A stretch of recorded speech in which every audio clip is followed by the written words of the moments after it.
رجب جو ہے یہ 7واں مہینہ ہے۔ رجب اسلامک تاریخ جو کیلنڈر ہے اس میں 7واں مہینہ جو ہے وہ رجب کا ہے، اور رجب ان 4 مہینوں میں سے ایک ہے کہ جن میں اللہ تعالیٰ نے حرمت والے مہینے قرار دیے، جن کو رجب ان 4 مہینوں میں سے ہے جس کو اللہ تعالیٰ نے حرمت والا مہینہ کہا ہے۔ اچھا جی، اللہ کے نزدیک مہینوں کی تعداد 12 ہے، جو اللہ کی کتاب یعنی لوح محفوظ کے مطابق اس دن سے نافذ ہے جس دن اللہ نے آسمانوں اور زمین کو پیدا کیا، یعنی جس دن آسمان اور زمین پیدا ہوئے اس دن سے اللہ تعالیٰ نے جو ہے یہ 12 مہینے جو ہیں یہ اللہ تعالیٰ نے بتا دیے۔ ان 12 مہینوں میں سے 4 حرمت والے ہیں۔ ان 4 مہینوں کی تحدید قرآن مجید میں نہیں ہے، بلکہ آپ صلی اللہ علیہ وسلم نے ان کو بیان فرمایا ہے، اور وہ یہ ہے کہ ذوالقعدہ، وہ 4 حرمت والے مہینے کون سے ہیں؟ ذوالقعدہ، ذی الحجہ، محرم اور رجب۔ ذوالقعدہ، ذی الحجہ، محرم اور رجب، یہ 4 مہینے وہ ہیں جو حرمت والے ہیں۔ معلوم ہوا کہ حدیث نبوی کے بغیر قرآن کریم نہیں سمجھا جا سکتا۔ ان 4 مہینوں کو اشہر الحرام، حرمت والے مہینے اس لیے کہتے ہیں کہ ان میں ہر ایسے کام جو فتنہ، فساد، قتل و غارت گری، امن و سکون کی خرابی کا باعث ہو سے منع فرمایا گیا ہے۔ اگرچہ لڑائی جھگڑا سال کے دیگر مہینوں میں بھی حرام ہے، مگر ان 4 مہینوں میں لڑائی جھگڑے سے خاص طور پر منع فرمایا گیا ہے، اس لیے اس کو حرمت والے مہینے قرار گیا ہے کہ ذوالقعدہ، ذی الحجہ، رجب اور محرم، ان 4 مہینوں میں فتنہ، لڑائی جھگڑا، ٹھیک ہے نا، اور قتل اور امن و سکون کی خرابی، ان سب چیزوں سے منع کیا گیا ہے، اس وجہ سے اس کو حرمت والا مہینہ قرار گیا ہے۔ مگر ان 4 مہینوں میں لڑائی جھگڑا کرنے سے خاص طور پر منع کیا گیا ہے۔ ان 4 مہینوں کی حرمت عظمت پہلی شریعتوں میں بھی مسلم رہی ہے، یعنی پہلی شریعتوں میں بھی اس کو حرمت والا مانا جاتا تھا۔ وعلیکم السلام۔ حتیٰ کہ زمانہ جاہلیت میں بھی ان 4 مہینوں کا احترام کیا جاتا ہے، اللہ کا شکر ہے۔ رجب کا مہینہ شروع ہونے پر حضور صلی اللہ علیہ وسلم یہ دعا مانگا کرتے تھے۔ جب رجب کا مہینہ شروع ہوتا تھا تو میرے نبی یہ والی دعا مانگتے تھے، اللہم بارک لنا فی رجب و شعبان وبلغنا رمضان۔ اے اللہ، رجب اور شعبان کے مہینوں میں ہمیں برکت عطا فرما اور ماہ رمضان تک ہمیں پہنچا دے۔ لہٰذا ماہ رجب کے شروع ہونے پر ہم یہ دعا یا اس مفہوم پر مشتمل دعا مانگ سکتے ہیں۔ اس دعا سے اندازہ ہوتا ہے کہ آپ صلی اللہ علیہ وسلم کے نزدیک رمضان کی کتنی اہمیت تھی، کہ ماہ رمضان کی عبادت کو حاصل کرنے کے لیے آپ صلی اللہ علیہ وسلم رمضان سے 2 ماہ قبل، یعنی رجب اور شعبان، ان 2 مہینوں سے ہی آپ صلی اللہ علیہ وسلم نے جو ہے وہ رمضان کی تیاری شروع کر دی تھی۔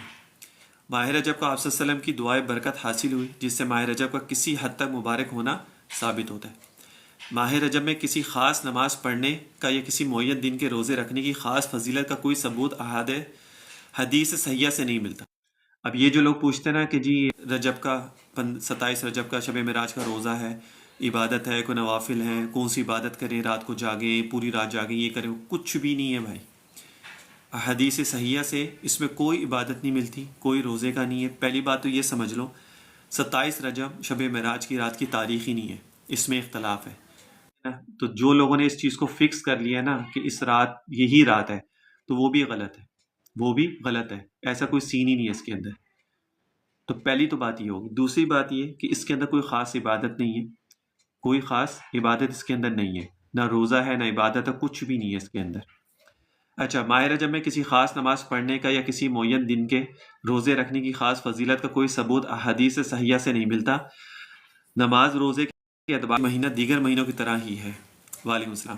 البتہ رمضان کے پورے ماہ کے روزے رکھنا ہر بالغ مسلمان مرد اور عورت پر فرض ہے، اور ماہ شعبان بکثرت سے روزے رکھنے کی ترغیب حدیث میں موجود ہے، کیونکہ آپ صلی اللہ علیہ وسلم ویسے ہی روزے رکھتے تھے۔ رجب اور شعبان میں آپ صلی اللہ علیہ وسلم نے روزے زیادہ رکھے رمضان کی تیاری کے لیے، ٹھیک ہے نا۔ تو اسی میں 27 رجب کا روزہ بھی آ گیا، اس میں شب معراج کا روزہ بھی آ گیا۔ تو لوگ کہتے ہیں جی روزہ رکھنا 27 رجب کا شب معراج کا روزہ ہے، حالانکہ ایسا نہیں ہے۔ میرے نبی تو ویسے بھی روزہ، ایک اسپیشلی ایک خاص کوئی حدیث ایسی نہیں ہے جس کے اندر آپ سب نے یہ تلقین کی ہوگا بھائی 27 رجب کا روزہ تم لوگ رکھنا۔ کسی حدیث میں میرے نبی نے ایسا کچھ بھی نہیں فرمایا۔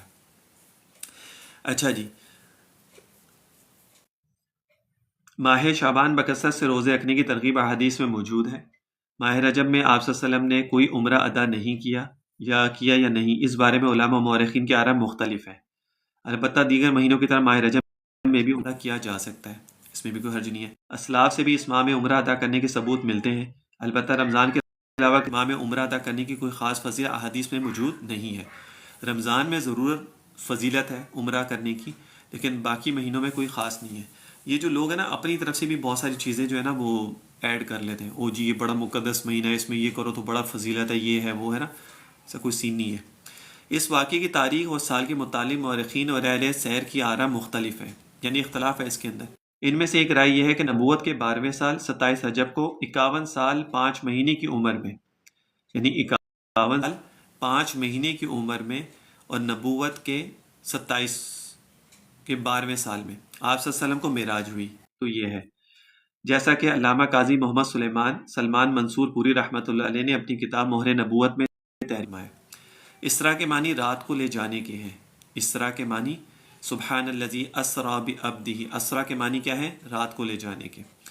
مسجد حرام مکہ مکرمہ سے مسجد اقصی کا سفر، جس کا تذکرہ سورہ بنی اسرائیل جو 15ویں سپارہ جہاں سے سٹارٹ ہوتا ہے اس میں کیا گیا ہے، اس کو اسرا کہتے ہیں، اور یہاں سے جو سفر آسمانوں کی طرف ہوا اس کا نام معراج ہے۔ اس کا نام کیا ہے؟ معراج ہے۔ معراج عروج سے نکلا ہے جس کے معنی چڑھنے ہے۔ معراج کس سے نکلا؟ عروج، اور عروج کا معنی کیا؟ چڑھنے کے۔ اچھا جی، حدیث میں عرج بھی یعنی مجھ کو اوپر چڑھایا گیا کا لفظ استعمال ہوا ہے، اس لیے اس سفر کا نام معراج ہو گیا۔ اس مقدس واقعے کو اس اسرا اور معراج دونوں ناموں سے یاد کیا جاتا ہے، یعنی دونوں ناموں سے جو بھی لوگوں کے لیے آسانی ہے۔ اس واقعے کا ذکر سورہ نجم کی آیات میں بھی ذکر کیا گیا ہے۔ وعلیکم السلام۔ پھر وہ قریب آیا اور جھک پڑا، یہاں تک کہ وہ دو کہانوں کے فاصلے کے برابر قریب آ گیا، بلکہ اس سے بھی زیادہ نزدیک۔ اس طرح اللہ کو اپنے بندے پر جو وحی نازل فرمانی تھی وہ نازل فرمائی۔ سورہ نجم کی آیات 13 سے 18 میں 13 to 18 میں وضاحت ہے کہ آپ صلی اللہ علیہ وسلم نے اس موقع پر بڑی بڑی نشانیاں ملاحظہ فرمائی، یعنی جب آپ صلی اللہ علیہ وسلم معراج کے لیے گئے تو راستے میں آپ نے بڑی بڑی نشانیاں دیکھی، وہ بھی میں بتاتا ہوں۔ اور حقیقت یہ ہے کہ انہوں نے اس فرشتے کو ایک اور مرتبہ دیکھا، اس بیر کے درخت کے پاس جس کا نام سدرۃ المنتہا ہے، اسی کے پاس جنت المأوا ہے۔ اس وقت بیر کے درخت پر وہ چیزیں چھائی ہوئی تھیں، اس پر چھائی ہوئی تھی۔ نبی کی آنکھ نہ تو چڑھائی اور نہ حد سے آگے بڑھی۔ سچ تو یہ کہ انہوں نے اپنے پروردگار کی بڑی بڑی نشانیوں سے بہت کچھ سیکھا۔ وعلیکم السلام۔ فی الحال سن لو جو بتا رہا ہوں، کب ہے وہ مجھے نہیں پتا، وہ بعد میں پھر دیکھ لیتے ہیں اس کو۔ اچھا، یہ واقعہ حدیث متواترہ سے بھی ثابت ہے، یعنی یہ واقعہ اس میں کوئی اختلاف نہیں ہے، صحیح واقعہ یہ، ٹھیک ہے۔ یعنی صحابہ تابعین تبع تابعین کی ایک بڑی تعداد سے معراج واقعے کے متعلق احادیث مروی ہیں۔ انسانی تاریخ کا سب سے لمبا سفر، انسانی تاریخ کا سب سے لمبا سفر ہے یہ معراج کا جو آپ صلی اللہ علیہ وسلم نے کی۔ قرآن کریم اور احادیث متواترہ سے ثابت ہے کہ اسرا معراج کا تمام سفر صرف روحانی نہیں بلکہ جسمانی تھا۔ بہت سارے لوگوں کا اس میں کہتے ہیں جی روحانی تھا، جسمانی نہیں تھا، ایسا نہیں ہے، بلکہ یہ جسمانی تھا۔ یعنی آپ صلی اللہ علیہ وسلم کا یہ سفر کوئی خواب نہیں تھا بلکہ ایک جسمانی سفر اور عینی مشاہدہ تھا۔ ایک معجزہ تھا کہ مختلف مراحل سے گزر کر اتنا بڑا سفر اللہ تعالیٰ نے اپنی قدرت سے صرف رات کے ایک حصے میں مکمل کر دیا۔ اللہ تعالیٰ جو اس پوری کائنات کا پیدا کرنے والا ہے، اس کے لیے کوئی بھی کام مشکل نہیں ہے، کیونکہ وہ تو قادر مطلق ہے، جو چاہتا ہے کرتا ہے، اس کے تو ارادے کرنے پر ہر چیز ہو جاتی ہے، کن فیکون۔ کا واقعہ پوری انسانی تاریخ کا ایک ایسا عظیم مبارک و بے نظیر معجزہ ہے جس کی مثال تاریخ پیش کرنے سے قاصر ہے۔ اس واقعے کے اس جیسا کوئی واقعہ ہو نہیں سکتا، جو یہ واقعہ ہو چکا ہے نا، اس جیسا کوئی دوسرا واقعہ ہو ہی نہیں سکتا۔ خالق کائنات نے اپنے محبوب کو دعوت دے کر اپنے مہمان بنانے کا وہ شرف عظیم عطا فرمایا جو نہ کسی انسان کو کبھی حاصل ہوا ہے اور نہ کسی مقرب ترین فرشتے کو حاصل ہوا۔ یہ ایسا ہے، اور اس کے بھی ایک بیک گراؤنڈ بتاؤں۔ جب آپ صلی اللہ علیہ وسلم کو بہت زیادہ تنگ کرنا شروع کر دیا نا کفار مشرکین نے، تو آپ صلی اللہ علیہ وسلم بہت زیادہ ڈس ہارڈ ہو گئے تھے، میرے نبی وجہ سے بہت زیادہ ڈس ہارڈ ہو گئے تھے، جس کی وجہ سے آپ صلی اللہ علیہ وسلم کو پھر تسلی دینے کے لیے اور آپ صلی اللہ علیہ وسلم کو تھوڑا سا ریلیکسیشن کے لیے اللہ تعالیٰ نے کہا کہ میں اپنے محبوب سے ملاقات کروں گا، ٹھیک ہے۔ اچھا، اس کا مقصد کیا تھا یہ بھی میں بتا دیتا ہوں، خیر مختصر تو میں نے آپ کو بتا دی۔ واقعہ معراج کے مقاصد میں جو سب سے مختصر عظیم بات قرآن کریم کی سورہ بنی اسرائیل میں ذکر کی گئی ہے وہ یہ کہ ہم اللہ تعالیٰ نے آپ صلی اللہ علیہ وسلم کو اپنی کچھ نشانیاں دکھلائیں۔ اس کے مقاصد میں سے ایک اہم مقصد اپنے حبیب کو وہ عظیم شان مقام و مرتبہ دینا تھا جو کسی بھی بشر حتیٰ کہ کسی مقرب ترین فرشتے کو نہیں ملا ہے اور نہ ملے گا۔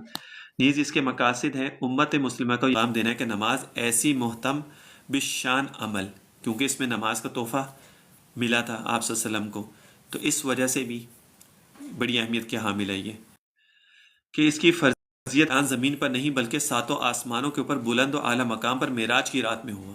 اب اسی سے اندازہ لگا لو کہ نماز کی فرضیت، نماز کتنی اہم چیز ہے کہ اللہ تعالیٰ نے اس کو وحی کے ذریعے نہیں کہا کہ آپ نماز پڑھ لیں بس، بلکہ اللہ تعالیٰ نے آپ سے کو اپنے بلایا، ملاقات کی، اور پھر وہاں پہ تحفتاً آپ کو یہ چیز اللہ تعالیٰ نے عطا فرمائی. نیز اس کا حکم حضرت جبرائیل کے ذریعے آپ صلی اللہ علیہ وسلم تک نہیں پہنچا، بلکہ اللہ تعالیٰ نے فرضیت نماز کا تحفہ بات خود اپنے حبیب کو عطا فرمایا. اب اسی سے اندازہ لگا لو کتنی اہمیت ہے اس کی کہ جو چیز اللہ تعالیٰ خود اپنے حبیب کو دے، اور دے بھی کہاں پہ رہے، آسمان پر خود بلا کر. اللہ تعالیٰ نے نماز اللہ تعالیٰ سے تعلق قائم کرنے اور اپنی ضرورتوں اور حاجتوں کو مانگنے کا سب سے بڑا ذریعہ ہے، یعنی اللہ تعالیٰ سے قرب حاصل کرنے کا، اللہ تعالیٰ کے قریب ہونے کا، اپنی مشکلات کو حل کروانے کا. یہ واحد ایک سب سے زبردست ذریعہ ہے کہ جو انسان کر سکتے ہیں.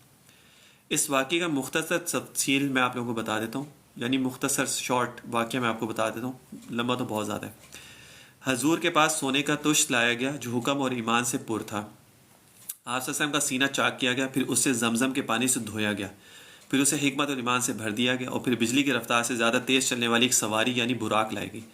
یعنی آپ صلی اللہ علیہ وسلم کو لے جانے سے پہلے آپ صلی اللہ علیہ وسلم کا سینہ چاک کیا گیا، ٹھیک ہے نا، آپ کو دل کو دھویا گیا، صاف زمزم سے سب کچھ کیا گیا، پھر اس کو پیک کیا گیا، اور پھر اس کے بعد براق کو لایا گیا. آپ اپنی پھوپھی کے گھر میں تھے، حرم کے پاس، ام ہانی غالباً ان کا نام تھا، ان کے پاس آپ تھے وہاں پر، اور وہیں پر ہی براق کو لایا گیا تھا. اچھا جی، براق کو لایا گیا جو لمبا سفید رنگ کا چوپایا تھا. یہ گھوڑا نہیں تھا لیکن اسی طرح کی کوئی چیز تھی غالباً. یہ اس کا قد گدھے سے بڑا اور خچر سے چھوٹا تھا، یعنی گدھے سے بڑا تھا اور خچر سے چھوٹا تھا.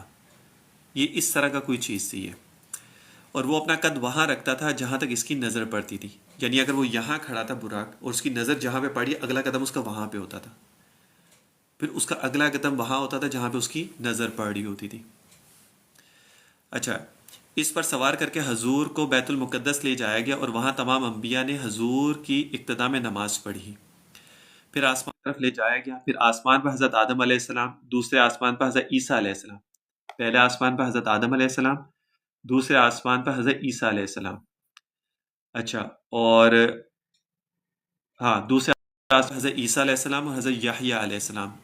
پہلے پہ حضرت آدم علیہ السلام سے ملاقات ہوئی، دوسرے پہ حضرت عیسیٰ اور حضرت یحییٰ علیہ السلام سے ملاقات ہوئی، تیسرے آسمان پر حضرت یوسف علیہ السلام سے ملاقات ہوئی، چوتھے آسمان پر حضرت ادریس علیہ السلام سے ملاقات ہوئی، پانچویں آسمان پر حضرت ہارون علیہ السلام سے آپ صلی اللہ علیہ وسلم کی ملاقات ہوئی. اچھا جی، چھٹے آسمان پر حضرت موسیٰ علیہ السلام سے، اور ساتویں آسمان پر حضرت ابراہیم علیہ السلام سے میرے نبی کی ملاقات ہوئی. اس کے بعد بیت المعمور حضور کے سامنے کر دیا گیا، جہاں روزانہ 70,000 فرشتے اللہ تعالیٰ کی عبادت کے لیے داخل ہوتے. ڈیلی بیسس پہ بیت المعمور 70,000 فرشتے وہاں پر اللہ تعالیٰ کی عبادت کے لیے وہاں پہ حاضر ہوتے. حضرت ابراہیم علیہ السلام سے ملاقات ہوئی. اس کے بعد بیت المعمور حضور کے سامنے کر دیا گیا، جہاں روزانہ 70,000 فرشتے اللہ کی عبادت کے لیے داخل ہوتے ہیں، جو دوبارہ اس میں لوٹ کر نہیں آتے. یعنی آج جن 70,000 فرشتوں نے وہاں پہ عبادت کی، وہ دوبارہ وہاں پہ نہیں آئیں گے. اندازہ کر لو کتنے فرشتے ہیں، اور یہ ڈیلی بیسس پہ ہے، یہ بھی نہیں کہ سال کے کوئی ہے، ڈیلی بیسس کا ہے یہ. اس کے بعد بیت المعمور، اچھا، پھر آپ صلی اللہ علیہ وسلم کو سدرۃ المنتہا تک لے جایا گیا. سدرۃ المنتہا تک آپ صلی اللہ علیہ وسلم نے دیکھا کہ اس کے پتے اتنے بڑے ہیں جیسے ہاتھی کے کان ہوں. اس کے پتے اتنے بڑے ہیں جیسے ہاتھی کے کان ہوں، اور اس کے پھل اتنے بڑے بڑے جیسے مٹکے ہوتے ہیں نا، اس طرح کے. جب سدرۃ المنتہا کو اللہ کے حکم سے ڈھانکنے والی چیزوں نے ڈھانک لیا تو اس کا حال بدل گیا. اللہ کی کسی بھی مخلوق میں اتنی طاقت نہیں کہ اس کے حسن کو بیان کر سکے. سدرۃ المنتہا کی جڑ میں 4 نہریں نظر آئیں. سدرۃ المنتہا کی وہاں پر 4 نہریں آپ صلی اللہ علیہ وسلم کو نظر آئیں، 2 باطنی نہریں اور 2 ظاہری نہریں، جو 2 باطنی تھیں اور 2 ظاہری تھیں. حضور کے دریافت کرنے پر حضرت جبرائیل نے بتایا کہ باطنی 2 نہریں جنت کی نہریں ہیں، یعنی باطنی جو ہیں وہ 2 جنت کی نہریں ہیں، اور ظاہری 2 نہریں فرات اور نیل ہیں. فرات اور نیل ہے. اچھا جی، فرات عراق میں اور نیل جو ہے وہ مصر میں ہے. نماز کی فرضیت نہیں بھائی، اس میں روزہ نہیں ہے، کوئی عبادت نہیں، اس میں کچھ بھی نہیں ہے. اس وقت اللہ تعالیٰ نے ان چیزوں کی وحی فرمائی جن کی وحی اس وقت فرمانا تھا، اور 50 نمازیں فرض کیں۔ واپسی پر حضرت موسیٰ علیہ السلام سے ملاقات ہوئی۔ حضرت موسیٰ علیہ السلام کے کہنے پر حضور چند مرتبہ اللہ تعالیٰ کے دربار میں حاضری اور نماز کی تخفیف کی درخواست کی، یعنی نماز میں کمی ہو جائے۔ ہر مرتبہ 5 نمازیں معاف کر دی گئیں، یہاں تک کہ صرف 5 نمازیں رہ گئیں۔ حضرت موسیٰ علیہ السلام نے اس پر بھی آپ صلی اللہ علیہ وسلم سے کہا کہ بھائی یہ بھی زیادہ ہے، یہ بھی زیادہ ہے۔ یعنی آپ صلی اللہ علیہ وسلم آئے، موسیٰ علیہ السلام نے فرمایا، پوچھا کہ کیا ہوا وہاں پہ نا، کیا تحفہ؟ انہوں نے کہا جی نمازیں کتنی؟ 50 نمازیں۔ بھائی مجھے نہیں پتہ دبئی کا تاریخ، آپ دیکھ لو اسلامک تاریخ، 50 نمازیں۔ تو موسیٰ علیہ السلام نے کہا یہ تو بہت زیادہ ہے، امت کیسے پڑھے گی 50 نمازیں؟ آپ اللہ کے پاس جائیں اور ان سے کہیں گے یہ تو بہت زیادہ ہے، اس کو کمی کرتے ہیں۔ ایسا کرتے کرتے وہ 5 نمازوں پہ ہو گئے۔ 5 نمازیں بھی جب ہوئیں، جب 5 نمازیں ہوئیں تب بھی آپ صلی اللہ علیہ وسلم کو موسیٰ علیہ السلام نے کہا کہ بھائی یہ بھی زیادہ ہے۔ اس پر اللہ تعالیٰ کی طرف سے اچھا جی، تو مجھے اس سے زیادہ تخفیف کا سوال کرنے میں شرم محسوس ہوتی ہے۔ میرے نبی نے فرمایا کہ بھائی اس سے اب میں کم کا کیا سوال کروں اللہ تعالیٰ سے، اور میں اللہ کے اس حکم کو تسلیم کرتا ہوں۔ اس پر اللہ تعالیٰ کی طرف سے یہ ندا دی گئی، میرے پاس بات بدلی نہیں جاتی ہے، میرے پاس میں نے اپنا فریضے کا حکم باقی رکھا اور اپنے بندوں سے تخفیف کر دی، اور میں ایک نیکی کا بدلہ 10 بنا کر دیتا ہوں۔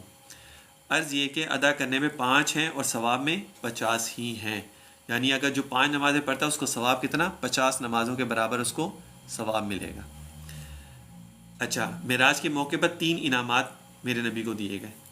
حضور کو اللہ تعالیٰ سے انسان کا رشتہ جوڑنے کا سب سے اہم ذریعہ یعنی نماز کی فرضیت کا تحفہ ملا، اور حضور کا اپنی امت کی فکر اور اللہ کے فضل و کرم کی وجہ سے 5 نمازوں کی ادائیگی پر 50 نمازوں کا ثواب دیا جائے گا۔ کھاؤ ابھی۔ سورۃ البقرہ کی آیت آمن رسول سے لے کر آخر تک عنایت فرمائے گی، یعنی پہلا جو تحفہ تھا وہ کیا تھا؟ نمازوں کا۔ دوسرا تحفہ کیا تھا؟ آخری آیتیں 2 سورۃ البقرہ کی۔ اور تیسرا اس قانون کا اعلان کیا گیا حضور کی امت کے شرک کے علاوہ تمام گناہوں کی معافی ممکن ہے، یعنی شرک کے علاوہ جو بھی انسان گناہ کرے گا اس امت کا وہ معافی ہو جائے گی، یعنی کبیرہ گناہوں کی وجہ سے ہمیشہ عذاب میں نہیں رہے گا بلکہ توبہ سے معاف ہو جائیں گے، یا عذاب بھگت کا چھٹکارا مل جائے گا، البتہ کافر مشرک ہمیشہ جہنم میں رہیں گے۔ کتنی بڑی آسانی کی اس امت کے لیے میرے اللہ نے، اور وہ بھی صرف آپ صلی اللہ علیہ وسلم کی دعاؤں کی وجہ سے، اپنے محبوب کی وجہ سے، ورنہ تو اللہ تعالیٰ کہتے نہیں بھائی کچھ بھی نہیں، جو گناہ کرے گا اس کو سزا ملے گی۔ اللہ تعالیٰ نے کتنی آسانی کی کہ اگر انسان کوئی بھی گناہ کرتا ہے اس پہ سچے دل سے توبہ کرے اور آئندہ میں اس کو نہیں کروں گا دوبارہ، تو اللہ تعالیٰ اس کو اسی ٹائم معافی ہو جاتی ہے۔ اور دوسری آسانی یہ کہ اگر کسی انسان کے گناہ نہیں بھی معاف ہوتے، کلمہ گو ہے لیکن گناہ معاف نہیں ہوتے، تو جہنم میں جل کر، جہنم میں سزا پوری کر کے اللہ تعالیٰ اس کو جنت میں داخل کر دیں گے۔ لیکن اس کو یہ بھی انسان نہ سمجھے کہ بھائی چلو کوئی نہیں، جنت میں تو آخر چلے جائیں گے، جہنم کا ایک دن 1000 سال کے برابر ہوگا، تو وہ کیسے بھگتو گے اس کو بیٹھ کے؟ دنیا کی آگ تو برداشت نہیں، ہلکی سی 1 سیکنڈ کے لیے بھی کوئی آگ اپنی انگلی میں نہیں ڈال سکتا۔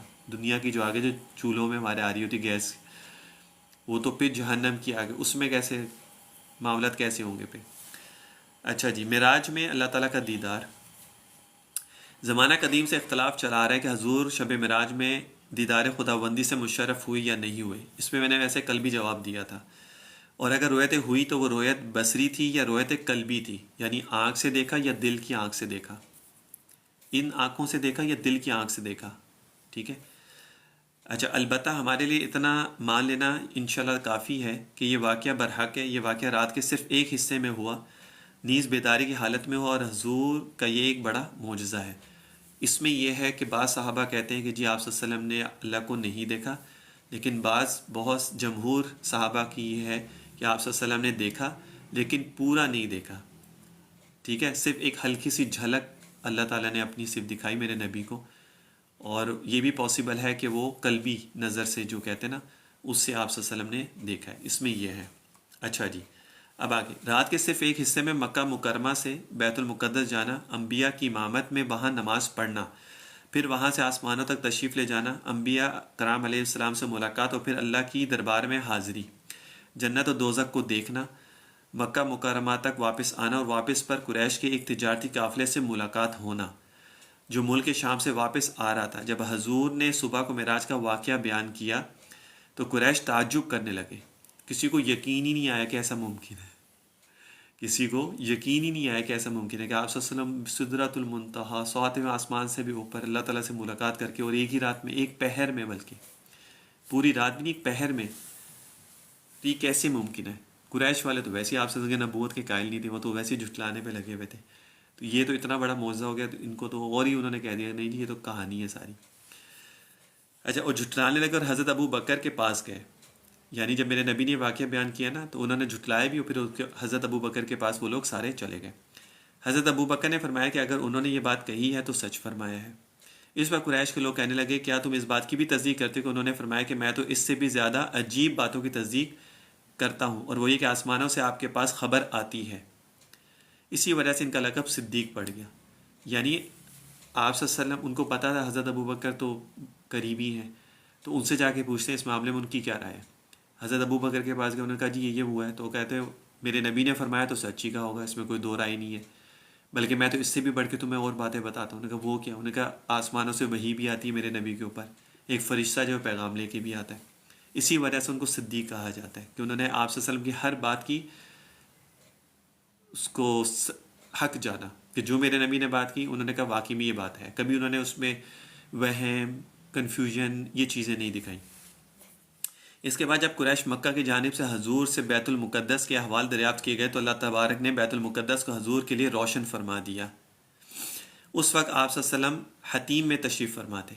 اچھا، پھر انہوں نے کیا کیا نا، حضرت ابو بکر سے جب بات ہوگی نا تو پھر وہ آپ کے پاس ہے. انہوں نے کہا اچھا ٹھیک ہے، اگر آپ گئے تھے، آپ بیت المقدس بھی گئے، تو وہاں پہ جا کے آپ نے پھر بیت المقدس کو دیکھا ہوگا، تو پھر ہمیں بتایا کہ جی وہاں پہ کیا کیا تھا، کھڑکیاں کیسی تھیں، کیا تھا وہاں پہ، اس کی جو نشانیاں پوچھی ان سے. اس ٹائم آپ صلی اللہ علیہ وسلم جو ہے وہ حتیم میں تھے. ٹھیک ہے نا، حتیم کا پتہ ہے نا، وہ جو جہاں پہ 2 نفل پڑھے جاتے ہیں، جو خانہ کعبہ کے ساتھ ہی. ایک اور چیز بھی میں بتاتا ہوں، یہ حتیم کا جو حصہ ہے نا، حتیم کا، یہ بھی خانہ کعبہ کا ہی حصہ ہے، یہ بھی خانہ کعبہ کا ہی حصہ ہے. ٹھیک ہے، تو اس کو الگ نہ سمجھا کرے. کوئی لوگ سمجھتے ہیں خانہ کعبہ سے وہ 4 دیواری جو ہے جس پہ غلاف ہوتا ہے صرف وہ خانہ کعبہ ہے، حتیم خانہ کعبہ کا حصہ نہیں، یہ بھی اسی کا حصہ ہے. جس دور میں یہ کنسٹرکشن ہو رہی تھی نا تو ان کے پاس کنسٹرکشن کا اتنا ہی تھا کہ اس کی وہ کر سکیں، بس اس سے زیادہ ان کے پاس اسباب کہہ لو، مال کہہ لو، کچھ بھی کہہ لو. اس لیے وہ حصہ ویسے اس کو چھوڑ کے اور اس کو سرکل یوں کر دیا گیا، اس کے ساتھ جوڑ دیا گیا اس کو. ٹھیک ہے، تو جو لوگ کہتے ہیں نا کہ جی وہ وہاں جا کے یہ کرتے ہیں ایسے کرتے ہیں، بڑے لوگ اس پہ بھی اختلاف کرتے ہیں کہ وہاں جا کے نفل جو پڑھے جاتے ہیں اس پہ بھی بڑے لوگ جو ہے نا سوال اٹھاتے ہیں. تو وہ حرم سے کوئی الگ چیز نہیں ہے، خانہ کعبہ کا وہ حصہ ہی ہے. ٹھیک ہے. اچھا جی، تو اللہ تعالیٰ نے جب انہوں نے سوال کیا نا بیت المقدس کے بارے میں، تو اللہ تعالیٰ نے بیت المقدس کو سامنے کر اس کو روشن کر دیا. یعنی ہر چیز اللہ تعالیٰ نے سامنے میرے نبی کے کر دی. اس وقت آپ صلی اللہ علیہ وسلم حتیم میں تشریف فرما تھے. قریش مکہ سوال کرتے جا رہے تھے اور آپ صلی اللہ علیہ وسلم جواب دیتے جا رہے تھے. اچھا جی، اس اہم اور عظیم سفر میں آپ صلی اللہ علیہ وسلم کو جنت دوزخ کے مشاہدے کے ساتھ مختلف گناہوں کے احوال بھی دکھائے گئے، جن میں سے بعض گناہوں کے احوال اس جذبے آپ صلی اللہ علیہ وسلم جب گئے نا تو وہاں پر آپ صلی اللہ علیہ وسلم کو کچھ لوگوں کو سزائیں بھی دی جا رہی تھی. تو آپ صلی اللہ علیہ وسلم ساتھ ساتھ پوچھتے جا رہے تھے جبرائیل علیہ السلام سے، یہ کس بارے میں اس کو سزا ملی، اس کو کس چیز کی وجہ سے سزا ہے، اس کو کس چیز کی وجہ سے سزا ہے. اچھا جی، حضرت انس سے روایت ہے کہ آپ صلی اللہ علیہ وسلم نے ارشاد فرمایا کہ جس رات مجھے معراج کرائی گئی میں ایسے لوگوں پر گزرا جن کے ناخن تانبے کے تھے. جن کے ناخن، اب یہ غور سے سنو ذرا، ہو سکتا ہے اس میں آپ لوگ تو نہیں شامل، یہ جو سزائیں جو مل رہی تھی اس میں آپ لوگ شامل تو نہیں ہیں، یا ہم لوگ تو اس میں شامل نہیں ہیں. اب یہ غور سے سنو سزائیں کیا کیا تھی. آپ صلی اللہ علیہ وسلم دیکھا کہ کچھ لوگوں کے ناخن جو تھے نا وہ تانبے کے تھے. ٹھیک ہے، اور وہ اپنے چہروں اور سینوں کو چھیل رہے تھے. یعنی تانبے کے ناخن تھے، اس کو یوں یوں یوں جسم کو یوں چھیل رہے تھے اس سے. میں نے جبرائیل سے دریافت کیا کہ یہ کون لوگ ہیں، یہ جو ایسا کر رہے ہیں یہ کون لوگ ہیں. انہوں نے جواب دیا کہ وہ لوگ ہیں جو لوگوں کو گوشت کھاتے ہیں، یعنی ان کی غیبت کرتے ہیں، ان کی بے آبروئی کرنے میں پڑے رہتے ہیں. یہ وہ لوگ تھے. آج غیبت کون نہیں کرتا مجھے بتاؤ، آج غیبت کون نہیں کرتا؟ ہر بندہ غیبت کرتا ہے، چاہے مرد ہے عورت ہے، ہر بندہ غیبت کرتا ہے، ہر بندہ برائیاں کر رہا ہے، ہر بندہ دوسرے کو جو ہے نا وہ ڈسپیکٹ کرنے کی کوشش کرتا ہے، اس کو نیچا دکھانے کی کوشش کرتا ہے کہ یہ بندہ غلط ہے، یہ بندے میں یہ برائی ہے، یہ بندے میں یہ برائی ہے، یہ ایسا ہے، یہ ایسا ہے، یہ ایسا ہے. اس کے اندر وہ لگے رہتے ہیں. ٹھیک ہے نا. تو آپ سے نے کیا فرمایا کہ جو شخص غیبت کرتا ہے وہ کیا کرتا ہے کہ تانبے کے ناخن اور اپنے آپ کو چہرہ اور سینہ اپنا چھیلے رہے ہیں اس سے. اب دیکھ لو آپ لوگ بھی کہ جو غیبت کرتا ہے اس کی سزا کیا ہے اس کے اندر. دوسرا، حضرت ابو ہریرہ سے روایت ہے کہ آپ صلی اللہ علیہ وسلم نے ارشاد فرمایا کہ جس طرح مجھے سیر کروائی گئی، یعنی آپ جب معراج کے لیے جا رہے تھے تو میں ایسے لوگوں پر بھی گزرا جن کے پیٹ اتنے بڑے بڑے تھے، جن کے پیٹ بڑے بڑے تھے، جیسے انسانوں کے رہنے کے گھر ہوتے ہیں، یعنی اتنے بڑے پیٹ کہ اس میں انسان کا گھر بن جائے، یا انسان کے رہنے کے جیسے گھر ہوتے ہیں۔ ان میں سانپ تھے جو باہر سے ان کے پیٹوں میں نظر آ رہے تھے، ٹرانسپیرنٹ جیسے ہوتا ہے نا، جیسے ٹرانسپیرنٹ ہوتا ہے ویسے تھا، کہ میرے نبی نے فرمایا کہ اتنے بڑے بڑے ان کے پیٹ تھے کہ اندر ان کے پیٹ کے اندر سانپ تھے، اور وہ سانپ نظر آ رہے تھے ان کے پیٹ میں سے۔ میں نے کہا اے جبرائیل یہ کون لوگ ہیں؟ انہوں نے کہا یہ سود کھانے والے لوگ ہیں، یہ سود کھانے والے لوگ ہیں۔